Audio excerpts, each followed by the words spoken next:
Assalamualaikum warahmatullahi wabarakatuh. Kami dari kelompok 1 izin mempresentasikan makalah kami yang berjudul Al-Quran sebagai pedoman hidup. Puji dan syukur kehadirat Allah Subhanahu wa Ta'ala atas segala limpahan rahmat dan hidayahnya, kami dapat menyelesaikan tugas makalah kami yang berjudul Al-Quran sebagai pedoman hidup. Makalah ini juga disusun untuk memenuhi tugas pendidikan agama Islam. Dan selain itu, makalah ini juga bertujuan untuk menambah wawasan dan pengetahuan bagi para pembaca dan kami selaku penulis. Kami berterima kasih kepada Bapak Edi Juandi Sobandi, SAG, selaku guru mata pelajaran pendidikan agama Islam, yang telah memberikan tugas ini sehingga kami dapat memperluas wawasan pengetahuan membaca juga kami selaku penulis. Harapan kami semoga makalah ini membantu menambah pengetahuan dan pengalaman bagi para pembaca sehingga kami dapat memperbaiki bentuk maupun isi makalah sehingga kedepannya dapat lebih baik. Kami menyadari bahwa makalah ini jauh dari kata sempurna. Oleh karena itu, saran dan kritik yang membangun diharapkan demi kesempurnaan makalah ini. Latar belakang Al-Quran adalah firman Allah yang berfungsi sebagai mukjizat, bukti kebenaran atas kenabian Muhammad, yang diturunkan kepada Nabi Muhammad yang tertulis di dalam mushaf yang diriwayatkan dengan jalan mutawatir dan yang membacanya dipandang beribadah. Untuk mendapatkan jaminan keselamatan dan kebahagiaan hidup baik di dunia maupun di akhirat melalui Al-Quran, maka setiap umat Islam harus berusaha belajar mengenal, membaca dan mempelajarinya. Al-Quran diturunkan Allah kepada manusia untuk dibaca dan diamalkan. Ia telah terbukti menjadi pelita agung dan dalam memimpin manusia mengarungi perjalanan hidupnya. Tanpa membaca, manusia tidak akan mengerti akan isinya, dan tanpa mengamalkannya, manusia tidak akan dapat merasakan kebaikan dan keutamaan petunjuk Allah dalam Al-Quran. Di era globalisasi ini, banyak sekali pergeseran nilai dalam kehidupan masyarakat dikarenakan para generasi kita masih banyak yang belum mampu untuk membaca Al-Quran secara baik, apalagi memahaminya.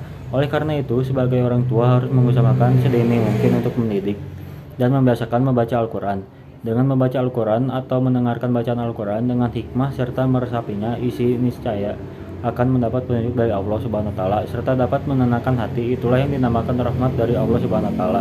Al-Quran tidak hanya sebagai kitab suci, tetapi Al-Quran juga adalah sebagai pedoman bagi hidup kita dan sumber ketenangan. Barang siapa yang membaca Al-Quran, maka ia akan mendapatkan rahmat serta hidayah dari Allah Subhanahu wa Ta'ala, sebagaimana firman Allah dalam surat Al-Isra ayat 82. Bagian A. Pengertian. Al-Quran adalah pedoman bagi seluruh umat manusia. Muhammad Quraisy Shihab menyampaikan bahwa yang dimaksud dengan tuntunan adalah tuntunan agama atau hukum Islam, yaitu aturan yang mengatur dunia dan keselamatan hidup di masa yang akan datang. Aturannya adalah arah jalan yang lurus. Rasulullah SAW bersabda kepada Muaz bin Jabal, "Bagaimana kamu akan memutuskan perkara jika dihadapkan suatu persoalan hukum?" Muaz menjawab, "Saya akan memutuskannya berdasarkan kitab Allah Al-Quran." Rasulullah bersabda, "Jika kamu tidak menjumpainya dalam Al-Quran?" Muaz menjawab, "Maka berdasarkan pada sunnah Rasul."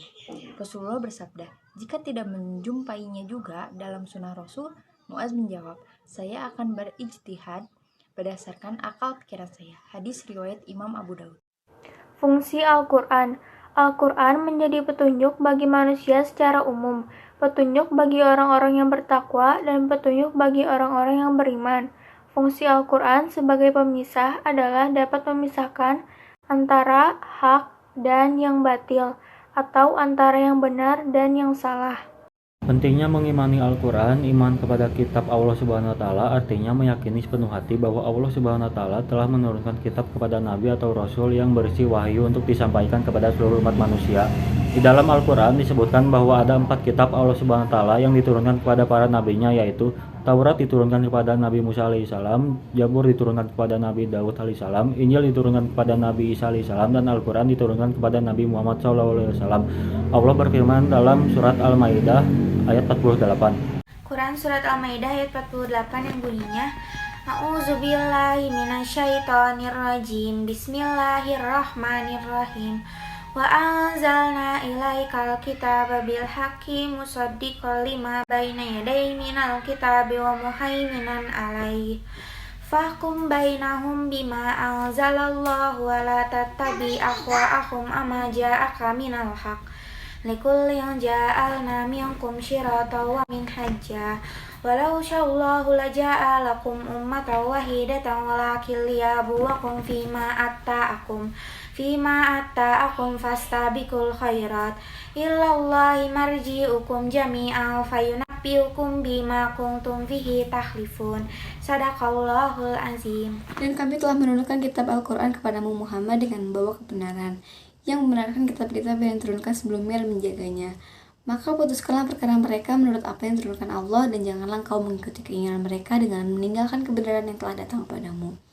Untuk setiap umat di antara kamu, kami berikan aturan dan jalan yang terang. Kalau Allah menghendaki, niscaya kamu dijadikannya satu umat saja. Tetapi Allah hendak menguji kamu terhadap karunia yang telah diberikannya kepadamu. Al-Quran hadir bersama sederet keistimewaan. Pertama, mencakup dan sekaligus menyempurnakan isi kitab-kitab suci terdahulu yang masih asli. Kedua, menyediakan petunjuk yang lengkap dan senantiasa dilibatkan dalam dialog hukumnya sesuai kepentingan dan keperluan bangsa serta kaum di segala zaman di tempat. Ketiga, mempersamakan sekalian manusia dengan meniadakan kelas-kelas dalam masyarakat yang diberi keistimewaan hanya yang paling bertakwa saja, bagaimanapun statusnya. Keempat, selalu tepat dalam segala yang dijanjikan dan diancamkan kepada manusia, baik yang mutlak maupun yang terbatas. Kelima, Al-Quran mempunyai uslub, struktur kalimat atau gaya bahasa, dan sifat balaghah, keindahan bahasa, yang aneh namun mengagumkan dan mampu menerobos ke rongga-rongga jiwa. Kesimpulan dari makalah ini yaitu kedudukan Al-Quran dalam hukum Islam sangatlah penting karena diturunkan langsung oleh Allah Subhanahu wa Ta'ala. Ini berisi jawaban atas semua pertanyaan tentang hubungan manusia dan Allah, hablum minallah, dan antara manusia hablum minanas dengan Allah Subhanahu wa Ta'ala. Al-Quran diturunkan kepada Nabi Muhammad melalui malaikat Jibril untuk menyampaikan kepada umatnya. Al-Quran adalah pedoman bagi manusia untuk menemukan makna hidup yang sebenarnya. Al-Quran memuat beberapa ayat antara lain akidah, ibadah, akhlak, hukum, peringatan, kisah, dan dorongan untuk berpikir. Demikianlah Al-Quran menjadi pedoman hidup bagi manusia. Sekian presentasi dari kelompok kami. Mohon maaf apabila ada kekurangan dan kesalahan. Wassalamualaikum warahmatullahi wabarakatuh.